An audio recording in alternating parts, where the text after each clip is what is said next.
Təzə bir qanun qəbul elədi ki, indi Bakıda tikilən bütün binaların istismar müddəti 100 il olmalıdır. Yoxsa elə Bas Məmmədli illər gedir. Köhnə Sovet binalarında yaşamışıq, böyümüşük, bu evləri hamımız görmüşük. Söhbət gedir Leningrad tipli binalardan, Xruşovkalardan, Stalinkalardan. İndi son dönəmlər sökülənlər Xruşovkalardır, hansı ki onların istismar müddəti elə o vaxtı, Xruşovun vaxtında 60 ilə, 40 ilə və yaxud da biraz da daha çox müddətə hesablanmışdı, tikilmişdi. Yəni bunlar nisbətən liftsiz binalar hesab olunurdu.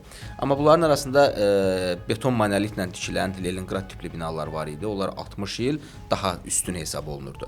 Amma indi bizim şəhərsalma komitəmiz təzə bir qanun qəbul elədi ki, indi Bakıda tikilən bütün binaların istismar müddəti 100 il olmalıdır. Yəni standart qoyub. Yəni mən belə düşünürəm ki, bunlar 100 il üçün görəsən həqiqətənmi binanı Sovetlər dönəmində tikilən qədər keyfiyyətli mi tikəcəklər və yaxud da tikirlər? Həmin beton monolitdən istifadə eləyirlər? Yoxsa elə Bas Məmmədli illər gedir?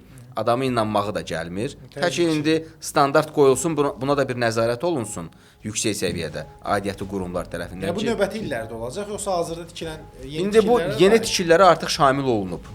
Yəni ki, sən artıq bu standartla tikməlisən ki, sənin binan 100 ili görməlidir. Mənim yaşadığım Leningrad proyekti bəlkə 100 ildən də aşacaq o tərəfə görəcək.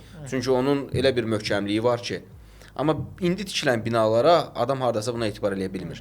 Bilmirsən, daxili qırmızı kərpiclərlə hörürlər. Bunu hamımız görmüşük.